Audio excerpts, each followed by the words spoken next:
இஸ்ரேலின் தென்பகுதியில் இருக்கின்ற ஒரு மருத்துவமனை மீது ஈரான் தாக்குதலை நடத்தியிருக்கின்றது.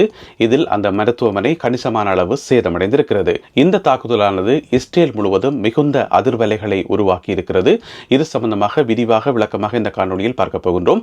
இந்த தாக்குதலும் இதனால் ஏற்பட்ட விளைவுகளும் சம்பந்தமாக விரிவாக பார்க்க இருக்கின்றோம். அதே வேளையில் ஈரானினுடைய சுப்ரீம் லீடர் ஆயத்துல்லா அலி காமேனியை இனியும் உயிருடன் விட்டு வைக்கப் போவதில்லை என இஸ்ரேலிய பாதுகாப்பு அமைச்சர் சூளுரைத்திருக்கின்றார். அது குறித்தும் பார்க்க இருக்கின்றோம்.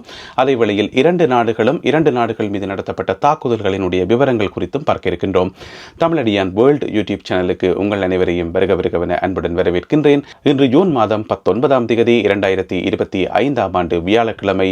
இதுபோன்ற உலக செய்திகளை உடனுக்குடன் தெரிந்து கொள்ள தமிழடியான் வேர்ல்ட் யூடியூப் சேனலை சப்ஸ்கிரைப் பண்ணுங்கள். இஸ்ரேலினுடைய தென் பகுதியில் இருக்கக்கூடிய ஒரு மருத்துவமனை, அதனுடைய பேர் சொரோக்கா என்று சொல்லப்படுற ஹாஸ்பிட்டல். இன்றைக்கு வியாழக்கிழமை காலை ஈரான் நடத்திய ஏவுகணை தாக்குதலில் அந்த மருத்துவமனை சேதமடைஞ்சிருக்குது. அந்த மருத்துவமனையினுடைய ஊழியர்கள், அங்கே இருந்த நோயாளர்கள் என்று சொல்லி ஒரு 30 பேர் காயமடைந்திருக்கிறார்கள். மருத்துவமனையினுடைய கட்டிடங்கள் எல்லாம் இடிந்து விழுந்திருக்கின்றன. இப்பொழுது அவற்றை துப்புரவாக்கின்ற பணிகள், அந்த இடிபாடுகளில் யாராவது சிக்கியிருக்கிறார்களா என்பதை ஆய்வு செய்கின்ற பணிகள் இடம்பெற்று வருகின்றன. இந்த சம்பவம் இஸ்ரேலில் மிக பெரும் அதிர்வலைகளை உருவாக்கி இருக்குது. இஸ்ரேலில் இருக்கக்கூடிய இஸ்ரேலிய ராணுவம், இஸ்ரேலிய அரசு எல்லோருமே கருத்து வெளியிட்டிருக்கிறார்கள். அது எப்படி ஹாஸ்பிட்டலுக்கு மேல் அடிக்க முடியும், மருத்துவமனை எப்படி தாக்க முடியும், அதை ஏற்றுக்கொள்ளவே முடியாது சொல்லி, இது சர்வதேச சட்டங்களுக்கு முரணானது என்று சொல்லி நிறைய பேர் குரல் கொடுக்கின்றார்கள். உண்மையிலேயே மருத்துவமனையை தாக்குறது பிழைதான். அதில் எந்த விதமான மாற்று கருத்தும் இல்லை. மருத்துவமனை சுற்றாடலில் கூட எந்த விதமான தாக்குதலும் இடம்பெறக்கூடாதுன்றதுதான் சர்வதேச சட்டம். அதுதான் மனிதாபிமானமும் கூட. ஆனால் இதை சொல்கிற தகுதி இஸ்ரேலுக்கு இருக்கான்றதான் இங்கே இருக்கக்கூடிய முக்கியமான கேள்வி. காசால அவர்கள் எத்தனை மருத்துவமனைகள் மீது தாக்குதல் நடத்தி அங்கே எத்தனை நோயாளர்கள் கொல்லப்பட்டு எத்தனை மருத்துவமனைகள் தரமட்டமாக்கப்பட்டதுன்றது எங்கள் எல்லாருக்குமே தெரியும். எனவே இஸ்ரேலியர்கள் இப்ப திடீரென்று அதிர்ச்சியாகி அது அப்படி ஹாஸ்பிட்டலுக்கு மேல் அடிக்க முடியும், அப்படியெல்லாம் அடிக்க முடியாது, அது சர்வதேச சட்டத்துக்கு முரணானது, இது ஏற்றுக்கொள்ளக்கூடியதில்லை, இது ஒரு யுத்த குற்றம், போர்க்குற்றம் என்று சொல்லி இப்பொழுது பரவலாக கருத்துக்களை வெளியிடுகின்றார்கள். அதிலையும் பார்த்தீங்கன்னு சொன்னால் சமூக வலைத்தளங்களில் நிறைய காணொளிகள் பகிர்ந்து கொள்ளப்படுது இஸ்ரேலியர்களால். அவை என்ன சொல்லினோம்னு சொன்னால், அந்த ஹாஸ்பிட்டலில் படத்தை போட்டு அந்த தாக்கப்பட்ட அந்த வீடியோக்களை போட்டு, இங்கே பாருங்க ஹாஸ்பிட்டல் மேலே அடிச்சு போட்டாங்க, அதை எப்படி அடிக்க முடியும், இப்படியெல்லாம் நடக்குமா, இதெல்லாம் யுத்தத்துக்குள்ளே வருதா, இதெல்லாம் முறையா நியாயமான்னு சொல்லி கேட்கினோம். சர்வதேசம் இதுக்கு நடவடிக்கை எடுக்கணும் என்று சொல்லி நிறைய இஸ்ரேலியர்கள் சமூக வலைத்தளங்களில் தங்களுடைய கோபத்தை வெளிப்படுத்தி இருப்பதை பார்க்கக்கூடிய இருந்தது. இதே தானே காசால நடந்தது, இதைத்தானே உங்களுடைய ராணுவம் காசால செய்தது. அப்போ உங்களுக்கு அந்த தகவல் தெரிய வரையிலையா, அப்போ உங்களுக்கு கோபம் வரையிலையா, அப்போ நீங்கள் சர்வதேசத்தை பார்த்து நீதி கேட்கலையான்றதான் நீங்கள் இருக்கக்கூடிய கேள்வி. எனவே ஹாஸ்பிட்டல் மேலே தாக்குதல் நடத்துறதை யாருமே எந்த சந்தர்ப்பத்திலும் ஏற்றுக்கொள்ள முடியாது, அது ஏற்றுக்கொள்ளக்கூடியதும் அல்ல. ஆனால் இஸ்ரேலியர்களுக்கு இந்த விஷயத்தை உணர்ந்து கொள்றதுக்கு இது ஒரு வாய்ப்பு. இஸ்ரேலிய மக்களுக்கு இதுதான் காசால நடந்தது, இதுதான் இஸ்ரேலிய படைகள் காசால போன வாரம், போன மாசம், போன வருஷம் செய்த சம்பவங்கள் என்றதை இனிமேலாவது இஸ்ரேலிய மக்கள், சாதாரண இஸ்ரேலிய மக்கள் உணர்ந்து கொள்றதுக்கு இது ஒரு அரிய வாய்ப்பு. எனவே அப்படியான ஒரு வாய்ப்பை உருவாக்கி இருக்கிறது சொரோக்கா என்று சொல்லப்படுற இந்த ஹாஸ்பிட்டல் மேல நடத்தப்பட்ட இன்றைய தாக்குதல். இந்த தாக்குதலை தொடர்ந்து உடனடியாக இஸ்ரேலிய பாதுகாப்பு அமைச்சர் ஒரு அவசர எச்சரிக்கை ஒன்றை விடுத்திருக்கின்றார். ஈரானினுடைய ஆன்மீக தலைவர், ஈரானினுடைய supreme leader Ayatollah Ali Khamenei அவர்களை இனியும் உயிருடன் விட்டு வைக்கப் போவதில்லை என்று சொல்லி அவர் சூளுரைத்திருக்கின்றார். உங்களுக்கு தெரியும், ஏற்கனவே அமெரிக்க ஜனாதிபதி டொனால்ட் ட்ரம்ப் அவர்கள் சொல்லியிருந்தவர், காமேனி அவர்கள் மறைந்திருக்கிற இடம் எங்கே இருக்குன்னு சொல்லி எங்களுக்கு தெரியும். தெஹ்ரானினுடைய தெற்கு பகுதியில் அவரும் அவருடைய மகனும் மறைந்திருக்கிறார்கள். அந்த பதுங்கு குழி எங்களுக்கு தெரியும். இருந்தாலும் நாங்கள் தாக்குதல் நடத்த போறதில்லை, குறைஞ்சபட்சம் இப்போதைக்காவது நாங்கள் அவரை கொல்ல போவதில்லை, அவரை உயிருடன் வைத்திருக்க போகிறோம் என்று சொல்லி அமெரிக்க ஜனாதிபதி டொனால்ட் ட்ரம்ப் அவர்கள் 2-3 நாட்களுக்கு முதல் அறிவித்திருந்தவர். இப்ப இஸ்ரேலிய பாதுகாப்பு அமைச்சர் சொல்லியிருக்கார், இனியும் அவரை நாங்கள் உயிருடன் விட்டு வைக்க போவதில்லை என்று சொல்லி. என்ன நடக்க போகிறது என்பதை நாங்கள் பொறுத்திருந்து பார்க்க வேண்டும். அதே வேளையில் ஈரானில் இருந்து ஒரு முக்கியமான செய்தி ஒன்று வந்திருக்கிறது. அதாவது இதுவரை பயன்படுத்தப்படாத அதிநவீன ஆயுதங்கள், இன்னமும் ஏராளமான ஆயுதங்கள் தயார் நிலையில் இருப்பதாகவும், அடுத்து வருகின்ற சில மணி நேரங்களில், சில நாட்களில் அந்த ஆயுதங்கள், அந்த நவீன ஆயுதங்களினுடைய பவர் என்ன என்பதை நீங்கள் உணர்ந்து கொள்வீர்கள், இஸ்ரேலியர்கள் உணர்ந்து கொள்வார்கள். எனவே இன்னமும் பாவிக்கப்படாத, அதாவது உங்களுக்கு தெரியும், ஈரான் புதிய வகை ஒரு ஏவுகணை ஒன்றை இஸ்ரேல் மீது ஏவி இருந்தது. ஃபெட்டா 1 என்று சொல்லப்படக்கூடிய அதிநவீன ஏவுகணை ஒலியை விட 5 மடங்கு வேகத்தில் செல்லக்கூடிய ஏவுகணை. எனவே அந்த ஏவுகணை நேற்று அறிமுகப்படுத்தப்பட்டது. இப்ப தகவல் வெளியிடப்பட்டிருக்கு என்று சொன்னா இன்னமும் பாவிக்கப்படாத அதிநவீன ஆயுதங்கள் ஷெல்ஃப்ல இருக்கு என்று சொல்லி தஸ்னிம் என்று சொல்லப்படுற ஒரு ஊடகம், இது இஸ்லாமிய புரட்சிகர காவல் படைக்கு சொந்தமான அல்லது அவர்களுடைய ஒரு ஆதரவை பெற்ற ஊடகம் என்று சொல்லப்படுகிறது. இந்த தஸ்னிம் என்று சொல்லப்படுற ஊடகம் அதிலே ஒரு சிறப்பு செய்தி ஒன்று போடப்பட்டுள்ளது.